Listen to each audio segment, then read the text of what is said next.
little black boys, they would get abducted from their homes and they would be taken to like a fight ring and they would get blindfolded and they would be put in a ring with, you know, lightly padded gloves on, and they would be forced to swing on each other and fight each other blindfolded, sometimes to the death.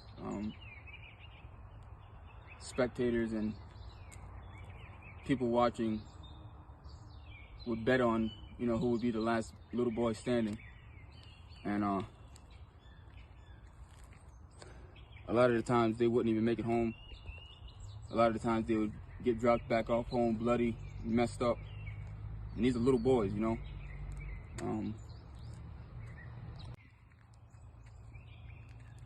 Those boys that would win the fights, they wouldn't really get any type of award or anything significant. Just getting returned home to their parents and their families messed up.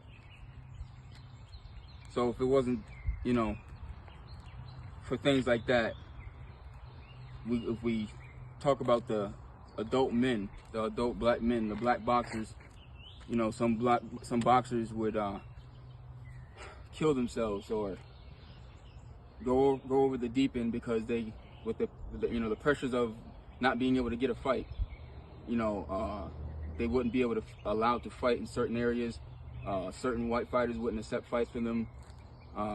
So, you know, these pressures weighed heavily on a lot of fighters because that was the only way they can provide for their families. That was the only way they can provide for themselves and survive in a world that, you know, was designed at the time for them not to survive. A lot of these black fighters wouldn't get fights, and the pressures of life would weigh in on them so heavily that it pushed some to suicide. After Jack Johnson, after his fights, there would be lynchings. Every time he would beat a white fighter, there would be lynchings. Innocent victims, innocent people, different communities throughout the country. I say all that to say, we're living in a time of internet. We're living in a time of social media. It doesn't take much for things to get shared, things to get seen, things to get spoken of. If I can get in the ring with Canelo Alvarez and show and prove to all the young black boys and young black men and young black teenagers out there that there's so much more inside of us and so much more that we're capable of outside of our athletic abilities and outside of our physical attributes.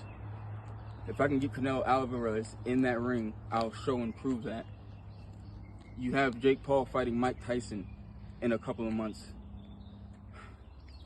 Listen to what I just said. You have Jake Paul fighting Mike Tyson in a couple of months. For shits and giggles.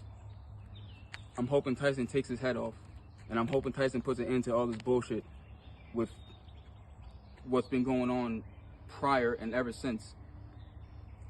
If I can get Canelo Alvarez in that ring, I'll show and prove what hard work looks like. I'll show and prove what work ethic looks like. And I'll show and prove that anything is possible and we're capable of so much. And we cannot let anyone and anything tell us any differently. Young black boys and young black men need to know this and be told this from an early age. Because if they're not, nothing is going to change, and everything we're seeing happen right now is going to continue to happen. And this is going to be the same cycle, and nothing's going to change. It's just going to be more turmoil, dysfunction, chaos, you name it. Share this video. Tell a friend to tell a friend. Help me get in reach with Canelo Alvarez, and I will show and prove exactly what I'm speaking of. I'll put my money where my mouth is. I'll put my work where I'll work exactly as hard as I'm telling him to work. And I'll fight even harder. Thank you.